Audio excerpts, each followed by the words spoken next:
네, 인사하겠습니다. 안녕하십니까? 잘 지내셨지요? 예. 우리 책은 39페이지를 가겠습니다.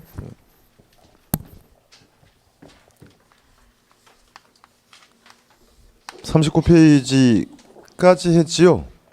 그렇습니까? 그 장단기 탄력성까지 공부하신 거 맞죠? 예, 그 밑에 자 2절로 가서 이제 균형 가격과 균형 거래량이라는 게 나오는 건데요. 자, 뭘 공부를 하고 있는지 보고 갑시다. 자, 시장의 논리적 구조를 우리가 공부를 하고 있다라고 했습니다. 다시 부동산 시장이란 부동산 수요와 뭐에 의해서요? 공급에 의해서 부동산 가격이 결정이 되고 이 결정된 가격이 수요와 공급에 영향을 주기도 가격이 수요와 공급을 조절하기도 한다 그랬죠. 뭐라고 했던가요? 예, 자원 배분 기능이라 그랬습니다. 가격이 수요와 공급을 조절하는 자원 배분 기능을 수행하는 곳을 시장이라고 했고요. 우리가 이제 뭘 공부하고 왔냐면 수요 공급이 뭔지 개념 정리하셨죠? 그렇습니까? 간단하게 하면 수요는 뭐다? 사고 싶은 욕구, 공급은 팔고 싶은 욕구라고 그랬습니다. 자, 그리고 이 수요 공급에 영향을 주는 여러 가지 원인들을 정리했어요. 예를 들면 수요 영향을 주는 것들은 공부했던 표현으로 쓰면 인구, 소득 수준, 대체재, 보완재 가격의 변화. 자, 공급은 뭐 있었던가요? 생산 요소 가격, 건축 기술, 건축 규제 등. 자, 그것 때문에 이제 수요 공급 곡선이 우측으로 가는지 좌측으로 가는까지 공부를 하셨죠. 그렇습니까? 거기까지 정리하신 거고 지난주에 양의 변화를 판단하는 게 탄력도라 그랬어요. 그죠? 양 변화가 많으면 탄력, 즉 양 변화가 적으면 이것까지 정리를 하신 겁니다. 자, 그래서 이제 다시 정리를 할 것은 이제 그걸 공부를 했던 얘기는 그 수요 공급에 따라서 무엇이 결정이 된다? 가격이다. 가격과 이제 양의 변화에 대해서 공부를 하게 됩니다. 오늘 이제 수요 공급을 마무리를 하는 거예요. 자, 그래서 이제 이 가격 논리를 보러 가는 건데 먼저 동그라미 1번에 가면 어떤 말이 나오나요? 균형이라는 말이 나올 겁니다. 그런가요? 예, 균형의 동그라미 치겠습니다. 그리고 한 장을 넘기세요 일단. 예. 균형의 동그라미 치시고 이제 균형의 의미부터 정리를 하러 갑니다. 균형은 생활에서 뭐 많이 들어봤던 용어일 겁니다. 스포츠 경기를 이렇게 들어보아도 이런 말이 나와요. 가끔 그 아나운서 캐스터라고 합니까? 축구나 야구 경기를 중계를 할 때는 0대0 팽팽한 균형을 이루고 있습니다. 이 말을 한번 들어봤을 겁니다. 그러다가 1대0이 되면 팽팽한 균형이 깨졌습니다. 이런 멘트를 가끔 합니다. 그럼 균형이라는 얘기는 같다라는 표현이에요. 그러면 이제 뭐가 같느냐라고 하면 앞에서 우리가 이제 들어봤던 수요량입니다. 수요량과 공급량이 이 두 가지가 동일한 상태를 뭐라고 표현한다는 얘기입니까? 균형이라고 표현한다는 얘기. 복잡한 얘기는 아니죠. 수요량과 공급량이 같은 상태를 균형이다. 그럼 바꿔 써보겠습니다.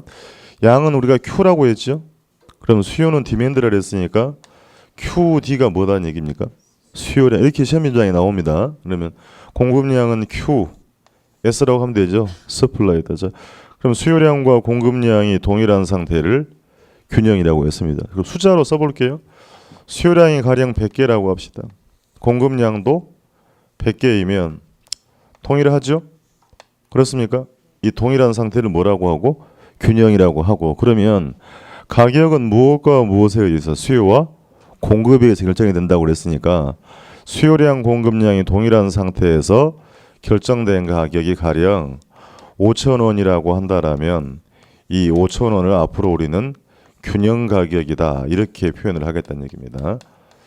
이 기본 개념이 되는 거니까 수요량과 공급량이 동일한 상태를 균형이라고 하고 그때 가격을 뭐라고 한다? 균형 가격이다. 시험에 이렇게 물어봤다는 얘기입니다. 자, 그럼 조건을 바꿔서요. 가령 가격이 10,000원으로 상승한다고 해보겠습니다. 가격이 상승하면 수요량은 뭐 한다고 공부했고요? 잊어버리면 안 돼요? 가격이 상승하면 수요량은 감소하고 가격이 상승하면 공급량은 뭐하고? 이렇게 공부하셨죠? 다른 조건이 일정할 때 재화의 가격이 상승하면 수요량은 감소하고 가격이 상승하면 공급량은 증가한다고 했습니다. 그러면 이제 가령 수요량은 50개로 감소했다고 하고요. 공급량이 150개라고 합시다. 균형입니까? 아니죠. 자, 공급량이 더 많습니다. 이 공급량이 더 많은 상태를 앞으로 우리는 초과 공급이다.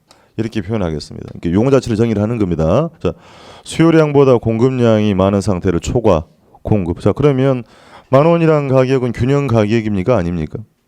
균형 상태가 아니잖아요. 이 10,000원은 균형 가격에 해당하지 않다는 얘기입니다. 자, 다시 그러면 가격이 3,000원으로 하락한다고 가정해 볼게요. 가격이 하락하면 수요량은 뭐 한다 그랬고요? 증가. 공급량은 이렇게 공부하셨잖아요. 가격이 하락하면 수요량은 증가하고 공급량은 감소한다 그랬습니다. 자, 수요량은 150개라고 해보겠습니다. 공급량은 50개라고 할게요. 그럼 역시 균형 상태가 아니죠. 이퀄이 아니다. 그럼 수요가 많다. 앞에서 공급량이 많은 것을 초과 공급이라고 표현했으니까 여기는 뭐라고 하면 돼요? 초과 수요라고 표현할 수 있다는 얘기입니다.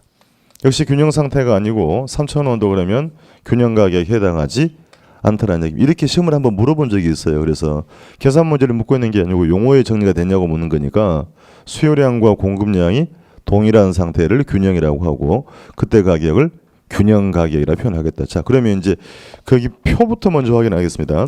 중간에 가면 사례라고 되어 있죠. 그렇습니까? 두 번째 박스에 보시면 사례 해가지고요. 아파트에 대한 시장 수요량 및 공급량이라고 되어 있죠. 그렇습니까? 예, 40페이지. 그래서 가격이 첫 번째 칸에 아파트 가격이 제곱미터당 60, 80, 100 되어 있죠. 100으로 한번 가보세요. 자, 100 가격 수준에서 수요량이 몇 개 되어 있습니까? 50개. 공급량도 그렇습니까? 같지요. 그 상태를 뭐라고 하고 균형이라고 쓰고 그때 결정된 가격을 100을 뭐라고 한다? 균형 가격이다. 이렇게 시험을 물어본 적이 있다는 얘기입니다. 그러면 그 위쪽에 가격이 80만 원으로 하락하면 수요량은 뭐하고 증가하고 공급량은 감소해서 수요량이 더 많죠? 그러니까 초과 수요량 몇 개란 말입니까? 20개라는 얘기입니다. 다시 한 칸 더 올라가서요. 가격이 또 60으로 하락하게 되면 수요량은 몇 개? 80개로 공급량은 20개로. 그러니까 여기도 초과 수요량 몇 개예요? 60 차이라는 얘기 60이 된다는 얘기입니다. 뭐 산수 문제가 아닌 것이고 용어의 정의를 한 거니까 100만 원만 균형 가격이고 나머지 것들은 균형 가격 아니죠. 그렇습니까? 예, 기본 표현을 정리를 하신 겁니다. 그러니까 수요량과 공급량이 동일한 상태를 균형이라고 했고 그때 가격을 균형 가격이다라고 표현했습니다. 자, 이제 표로 정리를 한번 해봤으니까 그러니까 표 밑에 보시게 되면 균형 가격은 100만 원이고 거래량은 50이라고 돼 있죠. 거래량이 왜 50개죠? 이 표에서는 수요량과 공급량이 하나가 만나서 거래가 되는 거니까 100개라고 쓰면 안 되는 겁니다. 거기에서는 그 표에서는 균형 거래량이 몇 개이다? 50개다라고 정의를 하겠다는 얘기입니다. 그럼 이제 표로 정리했던 것을 이제 그래프를 통해서 확인을 해보겠다는 얘기입니다. 자, 종축은 우리가 가격이다라고 했고요. 횡축은 양이다라고 했는데요. 자, 이 봅시다. 수요량, 공급량을 다 표기를 하고 싶어요. 여기다가요. 그럼 글자 수가 많은 거니까 좀 줄이겠습니다. 예, 숫자가 보이고요. 급자가 보이죠? 줄여서 이제 수급량이다라고 하겠습니다. 횡축을 수급량 이렇게 표현할 수도 있고 사고 파는 거니까 거래량이다. 이렇게 표현이 가능하겠습니다. 자, 동일한 방법으로 가격은 상승 하락이라고 하죠. 그럼 양은 뭐라고 하는 겁니까? 증가 감소라고 했습니다. 우리 공부해왔던 수요 곡선의 형태는 어떤 모습이고 우하양, 공급 곡선의 형태는 이렇게 공부를 하셨습니다. 그죠? 그래 만났으니까 이 점이 보이고요. 횡축을 가서 확인하면 횡축이 양이라 그랬잖아요. 자, 그럼 이만큼 수요량이고 이때만큼 공급량이 됩니다. 그럼 수요량과 공급량이 동일한 상태 금방 뭐라고 했던 거예요? 균형. 그럼 이 Q0의 양을 앞으로 우리는 균형 거래량이다. 균형 양이다라고 합니다. 이게 뭐냐고 묻지는 않는 건데 공부를 하기 위한 기본 용어 정리를 하시는 거예요. 이 점이 됐으니까 편의상 이 점을 균형점이다라고 표현합니다. 그럼 종축은 뭐가 되죠? 종축이 뭐예요? 가격이다. 그럼 P0의 가격을 뭐라고 읽어주시면 되고 균형 가격이라는 얘기입니다. 다시 읽어볼게요. 수요량과 공급량이 동일한 상태를 균형이라고 했고 그때 가격을 균형 가격이라 표현하겠습니다. 자, 그럼 P0에서요. 조건을 붙여서 가령 가격이 P1 수준으로 상승했다고 하고 이 상승했을 때의 양을 좀 비교하겠습니다. 횡축이 양이라고 했어요. 우리가. 자, 우리가 공부한 대로 가보겠습니다. 가격이 상승하면 공급량은 뭐 한다 그랬죠? 증가한다. 그러니까 어디로 가고요? 우측으로. 가격이 상승하면 수요량 뭐하고?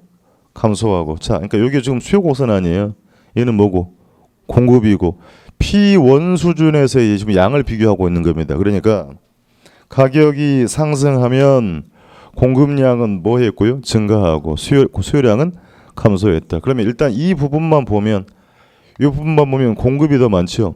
그렇습니까? 자, 다시 표현합니다. 그러면 여기까지가 양이죠. 횡축이. 뭐예요? 여기 뭐냐고요? 수요 곡선인 거니까. 여기까지가 뭐다? 수요량. 그럼 공급량은 이때만큼이라는 얘기죠. 그렇습니까?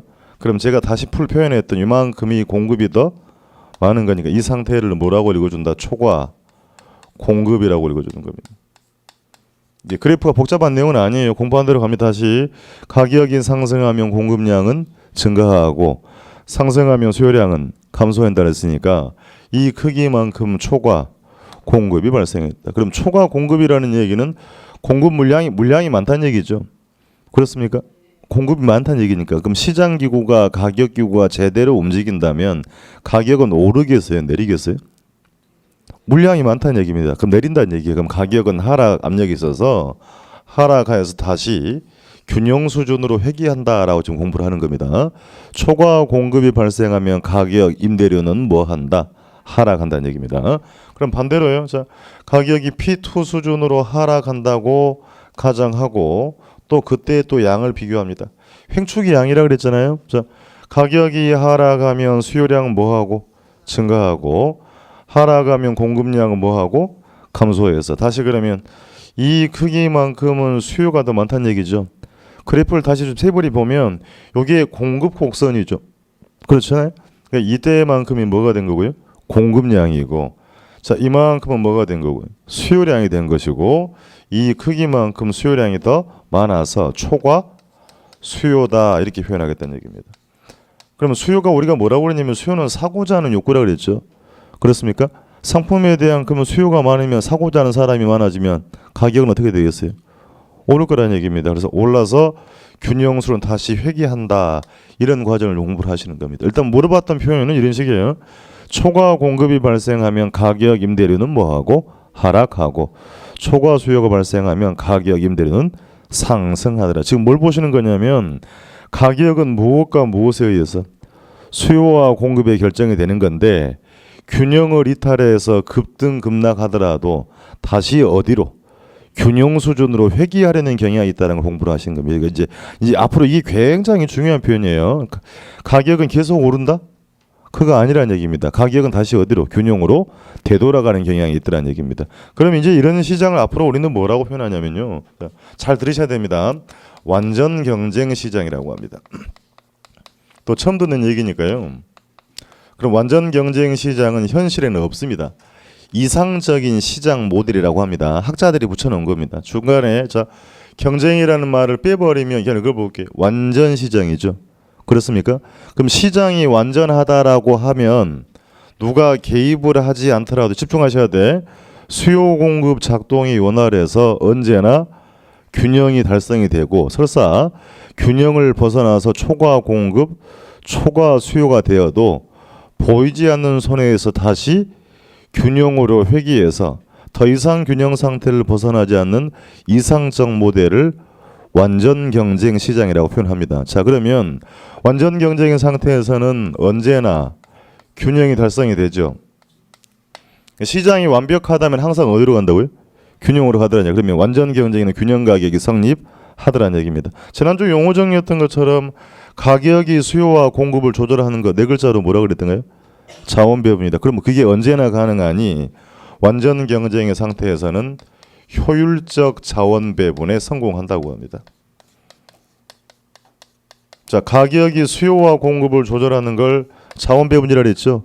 그게 언제나 가능하니 뭐라고 한다? 효율적 자원 배분이 가능. 그럼 이게 무슨 얘기입니까? 라고 하면 시장 참여자 전체 구성원의 만족도, 사회적 구성이 극대화된다라고 표현합니다.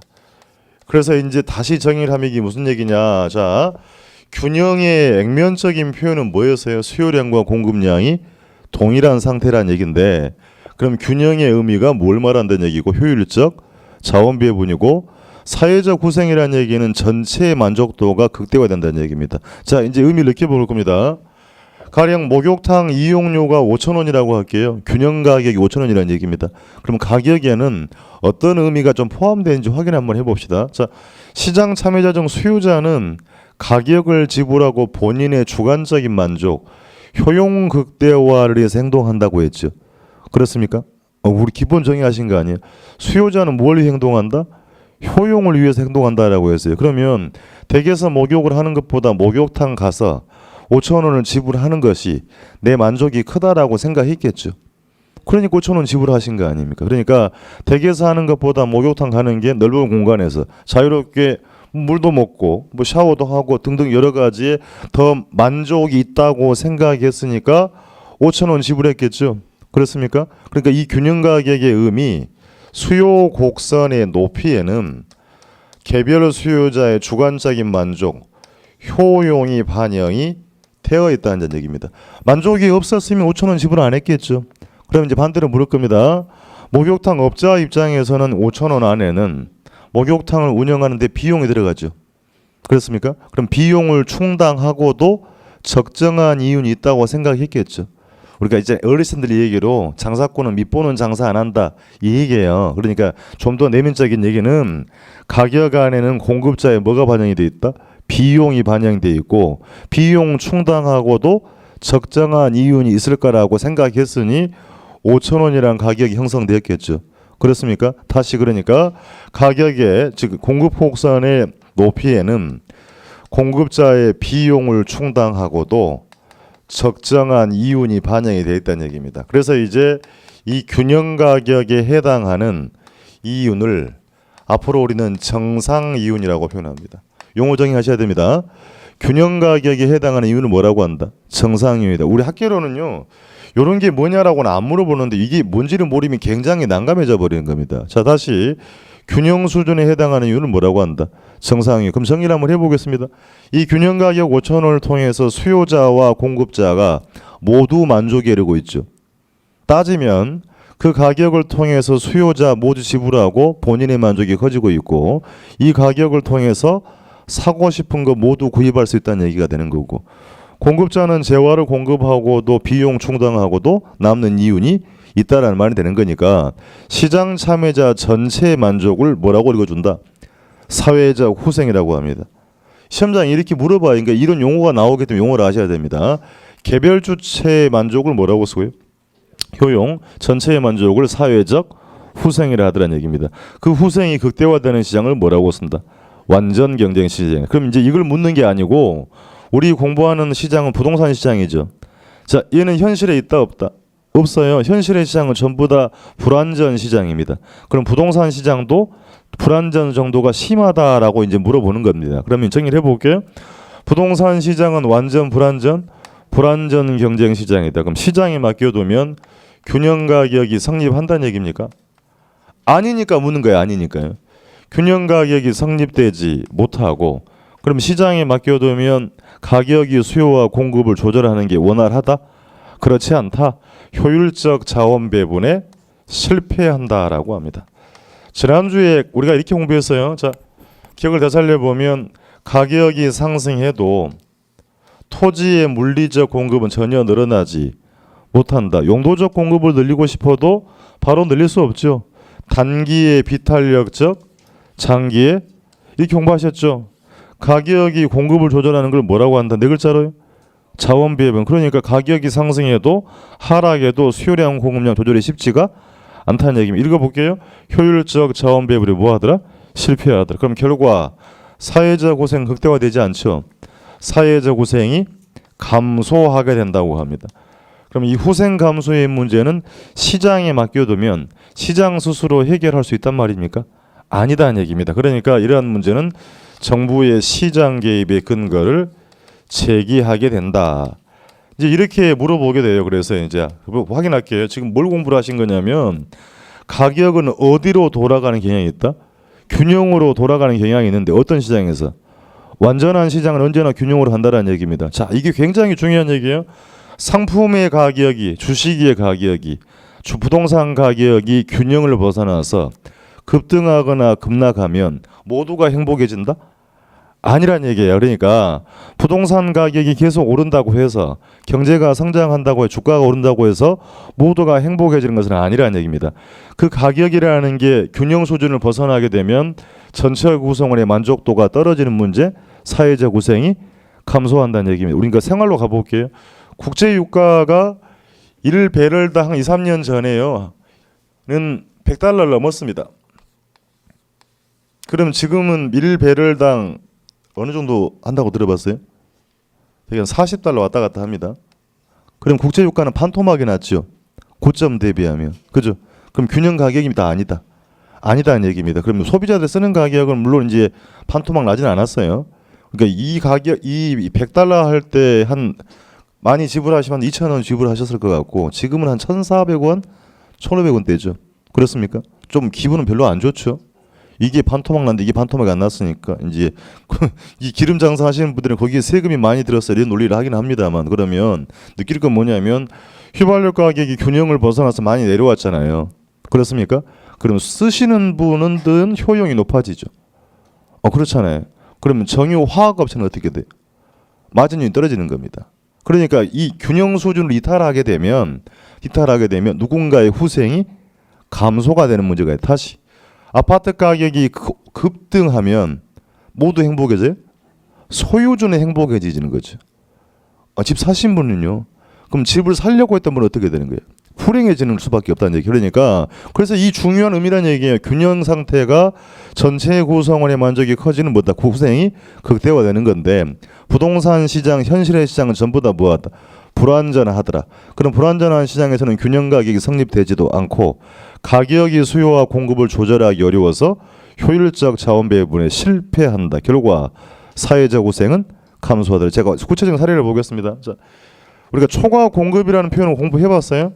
그죠? 미분양이 결국 뭡니까? 초과 공급이죠. 미분양이 안 팔리고 남아돈 거 아닙니다. 국토교통부 통계에 따르면 아직까지 미분양이 있어요. 그럼 초과 공급은 균형입니까? 아닙니까? 아니죠. 아님에도 이 상태에서 분명히 거래가 이루어지고 가격이 형성이 됩니다. 그럼 이 가격을 균형 가격이라 한다는 얘기입니까? 아니다는 얘기입니다. 그럼 우리 공부한 대로 하면 가격이 내려가야 되죠. 공급 물량이 많은 거니까 가격이 잘 내려가든가요? 그렇지 않은 경우도 있다. 뭔가 시장이 제대로 작동하고 있지 못하더라는 얘기입니다. 그렇습니까? 아닌가요? 초과 공급이라고 하면 전체 가격이 내려가야 될 거 아니에요. 아니단 말이죠. 자, 그래서 부동산 시장이 불안전하다는 얘기고. 자, 그러면 초과 공급돼서 미분양이 되면 건설회사가 부도가 날 수 있죠. 한두 군데가 아닙니다. 부도가 나면 임직원들이 직장을 잃죠. 실직을 하게 됩니다. 실직을 하게 되면 소득이 어떻게 돼요? 소득이 감소되고 소득이 감소하면 재화의 소비는 뭐 하게 되고 감소하게 되고 그럼 기업들이 재화를 생산할 리가 없는 거죠. 생산량도 뭐 할 것이다. 감소하더라. 자, 경제가 제대로 움직이지 않는다는 얘기입니다. 또 볼게요. 그럼 건설회사에 돈 빌려주는 금융기관은 자금 회수가 어려워지죠. 금융기관의 수익성도 나빠집니다. 그럼 더군다나 이 건설회사나 은행에 주식에 투자했던 분들은 주가가 어떻게 되겠어요? 폭락을 할 거란 얘기예요. 그러니까 보시면 이제 이걸 외우라는 얘기가 아니고 균형 수준을 이탈하게 되면 전체 구성원의 후생이 떨어지는 문제가 있다라는 얘기입니다. 그렇죠? 이거 중요한 얘기예요. 자, 그러니까 그러면 그 문제를 시장에 맡겨두면 완전한 시장이라고 하면 균형으로 간다. 부동산은 그렇지 못하다라는 얘기입니다. 그 정부가 개입한다 그랬잖아요. 그래서 실제로 MB 정부 이후에 이제 미분양 문제가 많이 늘어나다 보니까 기준금리 인하해왔죠 계속. 그렇습니까? 대출 규제도 어떻게 했어요? 완화했습니다. 뭘 하기 위해서요? 표면적인 얘기는 미분양 문제 해결하고 거래 늘려서 경기 부양 한번 해보자라고 한 거죠. 그 의미가 뭐냐면 균형으로 유도하게 한 거란 얘기입니다. 이해가 되겠어요? 그러니까 아니 생각 한번 해봅시다. 정책을 위반하고 후사하시는 분들이 그 부동산 시장이 균형 상태가 아니니까 멘트할 때요. 균형으로 유도하려고 합니다라면 누가 그 이야기를 알아듣겠어요? 그러니까 그렇게 말을 하지는 않는 거고 균형으로 유도한다 말을 하진 않고 거래를 늘려서 경기를 부양하려는 목적으로 이렇게 금리 인하하고 규제를 완화했다는 얘기입니다. 그러니까 어떻게 됐어요? 수요가 어떻게 되고 이제 증가가 되고 실제로 그러니까 작년과 올해 초까지만 하더라도 수요가 많이 늘어서 전체적으로 가격이 이렇게 좀 급등했습니다. 수도권 지역은 제가 봐서는 가격이 많이 오른 편은 아닌데요. 지방 도시들은 가격이 많이 올랐어요. 한 40% 이상 올랐습니다. 그러니까 한 3억 아파트면 한 4억대까지 정도 이렇게 형성이 되었습니다. 그러니까 이런 이유란 얘기예요. 그래서 그러면 공부 한 달을 해볼게요. 수요가 증가되면 오늘 공부를 하게 됩니다만 수요가 뭐였어요? 사고자 하는 욕구라고 했죠. 그래서 사람이 많아지면 가격이 어떻게 된다? 상승하게 됩니다. 그럼 우리가 공부한 대로 하면 가격이 상승하면 공급량은 뭐 한다 그랬던가요? 증가한다라고 했죠. 그러면 문제는 지난주 공부했던 것처럼 주택 가격이 상승해도 주택의 공급은 적시에 늘어나지 못하는 문제가 있다는 얘기입니다. 왜요? 그래서 건축에 소요되는 기간이 길어져서 공급이 적시에 늘어나지 못한다. 그럼 공급이 적시에 늘어나 준다면 가격은 급등하지 않습니다. 근데 공급 물량이 못 나오니까 가격은 어떻게 돼요? 더 오르는 겁니다. 그래서 이게 그 주택 시장이 항상 불안전 시장이에요. 수요와 공급이 매치가 안 된다는 얘기입니다. 항상 수요와 공급에 불균형 문제가 있기 때문에 가격이 균형을 이탈해서 내려왔다라고 판단이 되면 과감하게 못 들어가시면요 나중에 추격 매수를 해야 된다는 얘기입니다. 공부하는 이유가 여기 있어요 지금. 그러니까 가격이 한번 균형 이탈해서 올라면 어떻게 돼요? 더 오른다는 얘기입니다. 그 문제는 예를 들어서 4억 아파트짜리를 살까 말까 고민했는데 가격이 3억 8천 되면 오히려 매수자가 없다. 왜 없어요? 더 떨어질 거야. 소위 시장 참여자들이 뭘로 인식을 하고 있어요? 자산으로 인식하고 있다. 이러다는 게 가격이 4억 2천이 돼버리면 오히려 붙어요 매수자가. 차이가 얼마입니까? 4천만 원입니다. 그럼 이게 살까 말까 고민했던 분들이 집값이 급등하기 시작하면 이제 머리가 아파지는 겁니다. 지금 사야 되나 말아야 되나. 그럼 이 가격이 오를 때는 급등을 하는 문제가 있기 때문에 딱 사고 나면 어떻게 돼요? 또 이런 경우 왔다 갔다 되는 겁니다. 그래서 이게 그 이론 이해 아니고 몸으로 느끼셔야 돼요. 가격은 항상 균형으로 되돌아가는 경향이 있다라고 하면 이게 투자자로 봤든 소비자로 봤든 간에 균형으로 돌아간다고 하면 급락했다라면 그게 곧 매수 기회가 되는 거죠. 그죠? 그러니까 이런 감각이 없으면 절대 못 들어갑니다. 그러니까 큰 돈을 벌려고 하는 게 아니고 크게 잃지 않기 위해서는 이 균형적 감각이 분명히 필요하다. 그러니까 좀 부동산과 관계는 없는 얘기입니다만 국제유가가 이 정도면 자금 여유가 충분히 있으시다면 이게 바닥이라고 제가 말하기는 그렇습니다만 이제 배팅을 한번 할 기회가 됐다는 얘기죠. 책임은 안 져요.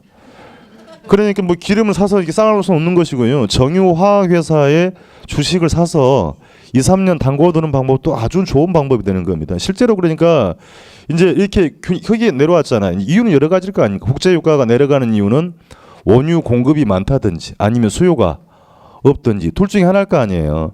근데 가격은 어디로 움직인다고요? 균형으로 돌아간다는 기본 틀만 정리를 했다고 하면 그와 관계없이 오래 묻어두면 분명히 도움이 될 수 있다. 실제로 그러니까 정유화학주는 다 바닥을 돌았어요.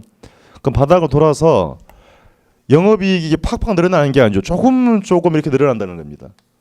그죠? 그 빚내서 하면 절대 돈 못 번다는 얘기예요. 그렇기 때문에 그래서 이게 바닥이라고 말하기는 그렇습니다만 기본적인 균형으로 회귀한다는 관점으로 보면 충분히 기회가 됐다는 얘기입니다. 그러니까 결국 이런 거죠. 자, 균형 수준에서 크게 이탈할 시점이 결국 뭐가 되는 겁니까? 위기자 기회인 겁니다. 그죠? 아닌가요? 옆으로 기어봐도 재미없는 거 아니에요. 그러니까 크게 이탈할 시점만 잘 포착을 하면 좋은 기회가 된다는 얘기입니다. 그래서 이게 부동산 자산의 80% 이상이라면서요. 잘 지켜내야 됩니다. 지켜내야 하는 거니까 이런 좀 감각이 좀 필요하다고 드리는 얘기예요. 시험을 떠나서 앞으로 계속 다루게 될 내용인 거니까 이 내용을 보세요. 지난주 우리 뭐라고 공부했냐면 가격이 상승해도 공급량이 제때 못 늘어난다. 양변화가 적다를 비탄력이라고 했죠. 그렇습니까? 그 비탄력이라는 표현은 수요 공급을 쓰는 것이고요. 3편 4편 가면 이 표현이 나와요. 3편 4편 가면 똑같은 얘기인데 용어만 바꿔 쓴 겁니다. 자, 정리합니다. 부동산 시장 어떤 시장이다? 불안전하기 때문에 시장에 맡겨두면 균형을 달성하지 못한다. 그럼 가격이 수요와 공급을 조절하지 못하므로 효율적 자원 배분에 실패하고 결과 사회적 후생이 감소한다. 이 문제는 정부의 시장 개입의 근거를 제기하더라는 얘기입니다. 자, 저 줄여버릴게요. 부동산 시장의 불안전성은 정부의 시장 개입의 근거를 제기한다. OX. 그러고 끝내버리는 거다는 얘기입니다. 그러니까 정부가 개입하는 이유는 여러 가지인데요. 가격을 올리기 내리기 위해서 개입하는 게 아니에요. 가격은 어디서? 시장에서 결정되는 것이고 그 정부의 개입이 가격을 끄집어 올릴 수도 내릴 수도 있다. 그러니까 이것을 분석을 잘 해내야 결국은 여러분이 크게 손해 안 본다는 얘기입니다. 이해가 되시겠습니까? 자, 이제 확인해 볼게요. 책 한번 봅시다. 책 앞으로 가세요. 자, 39페이지부터 확인할 겁니다. 처음 하시는 거니까. 자, 이상적 시장인 완전 시장에서는 시장 수요 곡선과 시장 공급 곡선이 교차하는 점에서 균형 가격과 균형량이 결정이 되더라는 얘기입니다. 자, 부동산 시장은 개별성 동그라미 치고요. 완전하다, 불완전하다? 불완전하다. 그럼 불완전 시장이지만 끊고요. 앞으로 우리가 그래프를 그려서 분석한다는 얘기는 결국은 뭘 가정하겠다? 완전 경쟁을 가정하겠다. 우리가 지난주 이거 한번 들어봤어요. 개별적인 재화는 그래프로 분석이 용이하지 않는 문제가 있다 그랬죠. 그럼 동질화 시키면 그래프로 분석할 수 있다라고 했던 것처럼 앞으로 그래프를 그려서 분석한다는 얘기는 비록 부동산 시장이 불완전하여도 완전 경쟁을 가정한다면 가격과 양은 어떻게 변하겠습니까? 라고 공부를 하게 되는 겁니다. 이제 그 표현을 보시는 거예요. 세 번째 줄에 완전 경쟁을 가정해서 균형 가격과 균형 거래량을 분석합니다. 즉 그래프를 통해서 부동산 시장을 분석한다는 것은 부동산 시장에 대해서 어떤 재화를 전제로 한다? 동질적 재화를 전제로 하는 완전 경쟁 모형을 가정한다는 의미가 되겠습니다. 넘겨보겠습니다. 넘겨서 그래서 이제 조금 전에 그래프를 한번 확인해 볼게요. 총축은 가격, 횡축은 양이죠. 그렇습니까? 그럼 P 스타가 보이고 Q 스타가 보입니까? 이 두 개가 만나는 점이 이 제로라고 되어 있죠. 그렇습니까? 균형점. 그럼 종축의 P 스타는 뭐라고 읽으셨고? 균형 가격. 그럼 Q 스타는 뭐고? 균형 거래량. 이렇게 용어 정의를 하셨어요. 그래서 가격이 P1 수준으로 상승하면 이제 표기 한번 해보세요.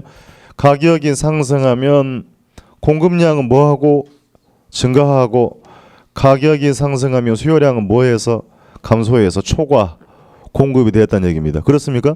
초과 공급이라는 얘기는 물량이 많다는 얘기가 가격의 하락 압력이 있죠. 하락해서 어디로 돌아간다? 균형 수준으로 돌아가더라는 얘기입니다. 그럼 P 제로로 내려와서요. 그럼 가격이 하락하면 공부한 대로요. 수요량은 뭐하고 증가하고 공급량은 감소해서 역시 초과 수요가 발생한다. 수요가 많음으로 가격은 다시 어디로? 균형 수준으로 되돌아가는 성향이 있더라는 얘기입니다. 지금 보고 계신 시장은 무슨 시장이라 한다고요? 완전 경쟁 시장 한다는 얘기입니다. 자, 내려가 볼 겁니다. 그래서 이제 동그라미 2번에 중간에 가면 괄호 1번 균형의 개념. 조금 전에 설명을 드렸던 것처럼 1번 균형이란 수요량과 공급량이 같은 동일한 상태를 말한다라고 했고 용어들은 정리를 했으니까요. 그래서 그 세 번째 줄 끝에 수요량과 공급량이 같은 상태에서 결정된 가격을 뭐라고 한다? 균형 가격이라고 했습니다. 자, 즉 2번 균형이란 그 상태에 도달한 후 외부에서 어떤 자극을 주지 않는 한 더 이상 다른 상태로 변화하지 않는 상태인데 완전 경쟁 시장에서는 일시적으로 균형을 벗어나더라도 보이지 않는 손에서 다시 어디로? 균형으로 항상 돌아가는 경향이 있다는 얘기입니다. 올라갈 겁니다. 3번 가서요. 자, 균형 동그라미 치고요.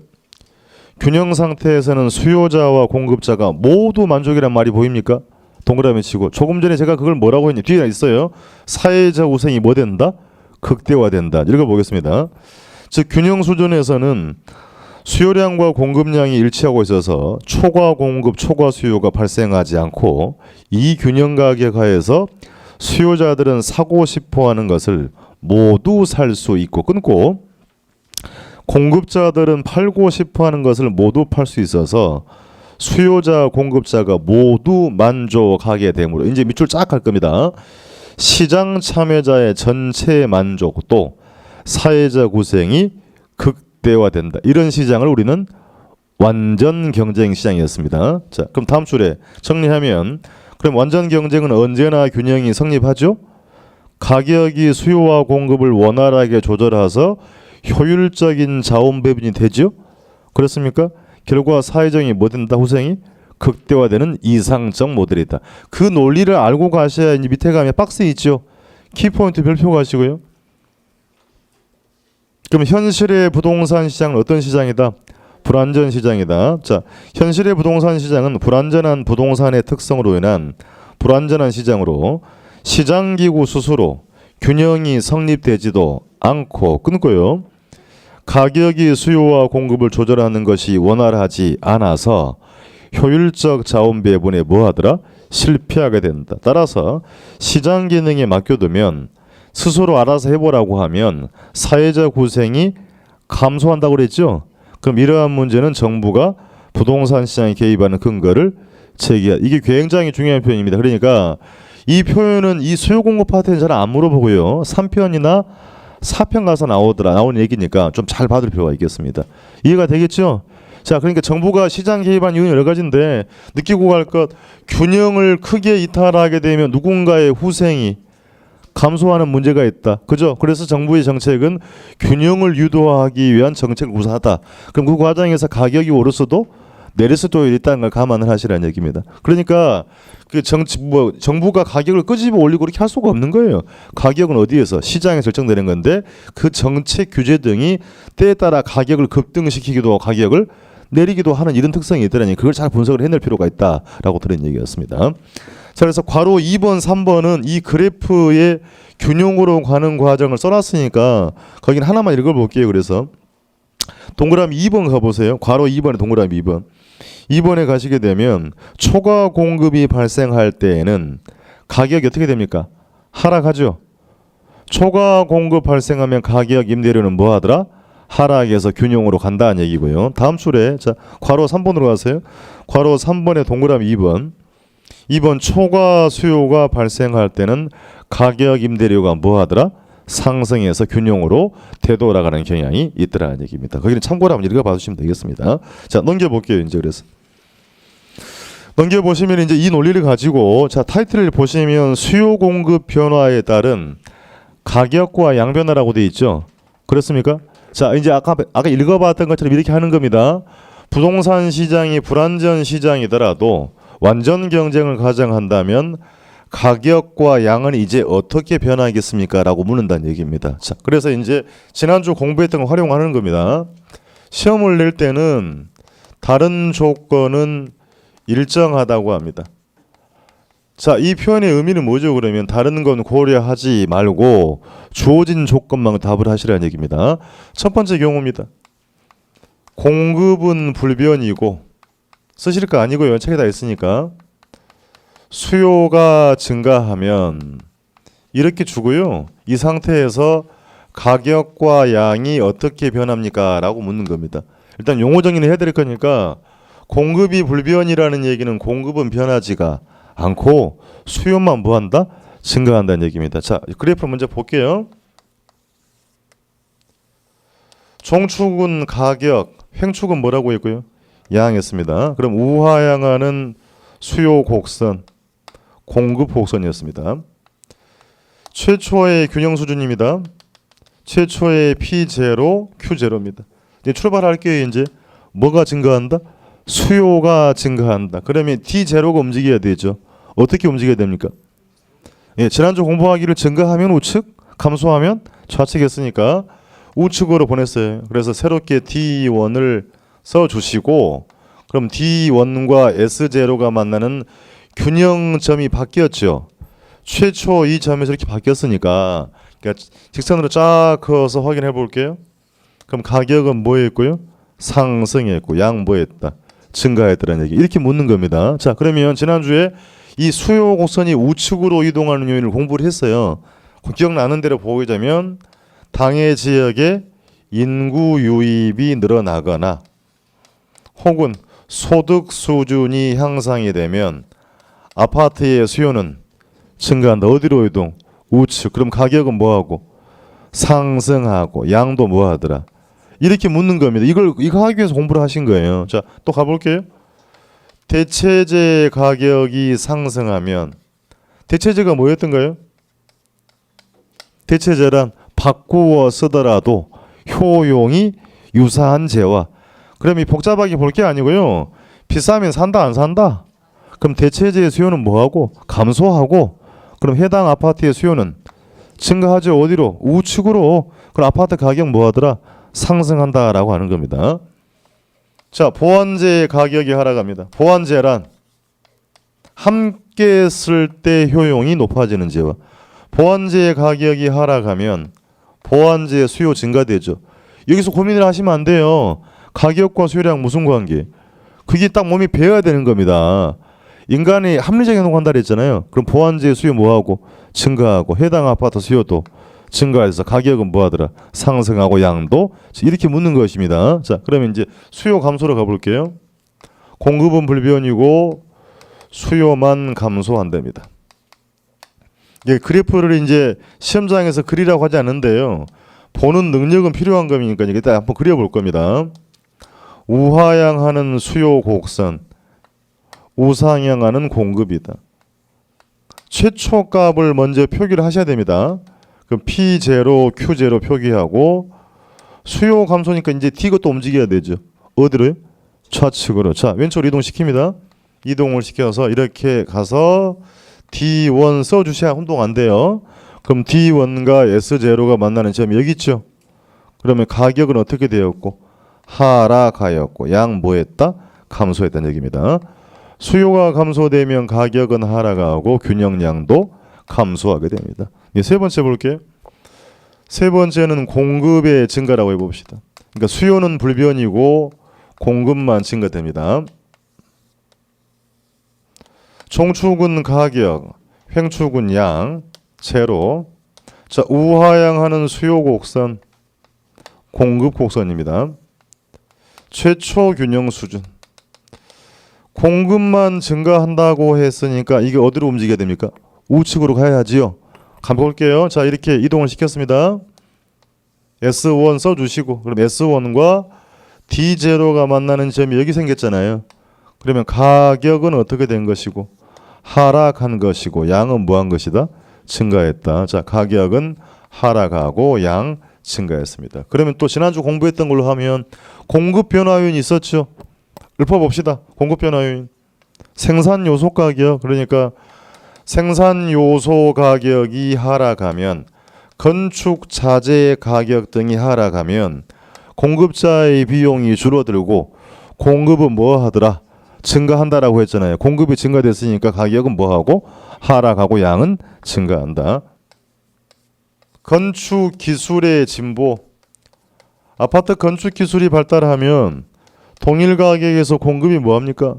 이렇게 홍보하신 거 아니에요? 그죠? 또 가격 뭐하고? 하락하고 양 증가하더라. 자, 세 번째, 건축 규제가 완화가 되면 역시 공급은 뭐하더라? 증가한다. 그러니까 시험장에 이 조건을 안 잊어버리면 답이 성립이 안 되는 겁니다. 가격을 결정하는 것은 수많은 요인이죠. 그렇잖아요. 이 수많은 요인이 전부 다 얽히고 설킬 건데 그걸 안 주면 답이 안 나오기 때문에 다른 조건은 일정하다고 하고 주어진 조건만 가지고 가격이 오릅니까 내립니까 라고 묻는 겁니다. 그죠? 이걸 괜히 한 게 아니란 얘기죠. 그러니까 생산 요소 가격이 하락하고 건축 기술이 발달하고 규제가 완화되면 공급은 뭐 한다? 증가한다. 가격은 뭐 하더라? 하락하더라. 하나만 더 갑니다. 자, 공급의 감소로 가볼게요.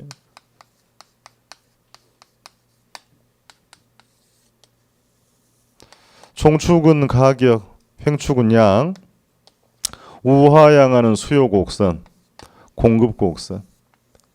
최초의 균형 수준. 이제 어디로 움직여야 되는 겁니까, 얘가? 좌측 가야 되죠. 자, 왼쪽 그대로 이동시킵니다. 이동시켜서 이렇게 S1이라고 써주시면 S1과 D0가 만나는 점이 바뀌었죠. 그럼 가격은 뭐였고요? 상승했고 양 뭐했다? 감소했다는 얘기입니다. 가격은 상승하고 양은 감소하더라. 그래서 우리가 25회 시험은 이렇게 물었어요. 다른 조건을 일정할 때 1번, 딱 1번 해가지고요.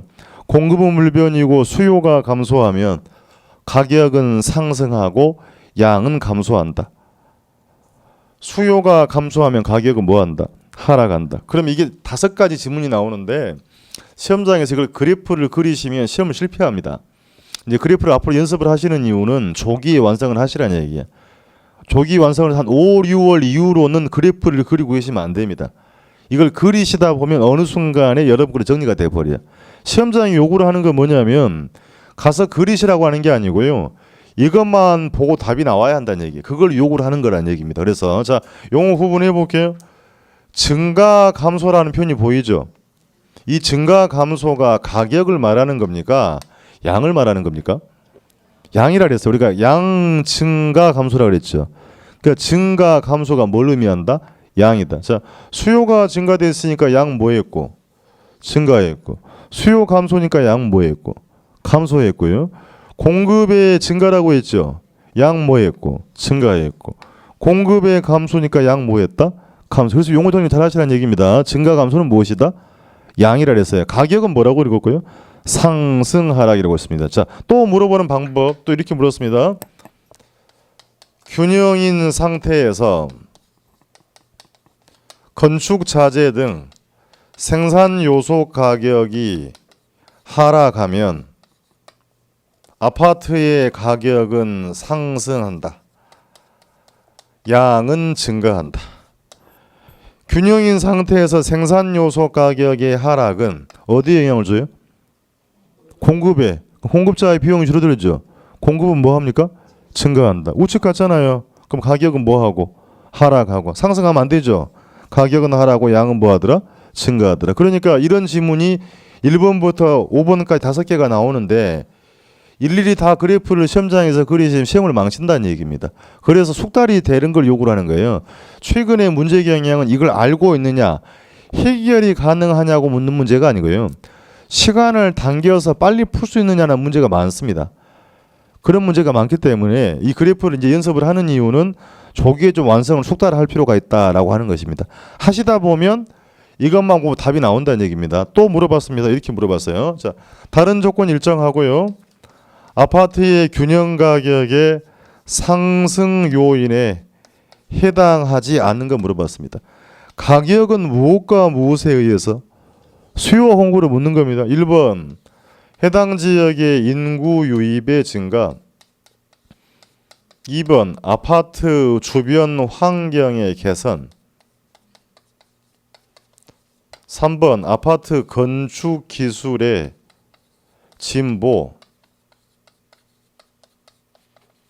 4번 건축 규제의 강화, 5번 대체재 가격의 상승. 이렇게 물었습니다. 자, 문제 다시 볼게요.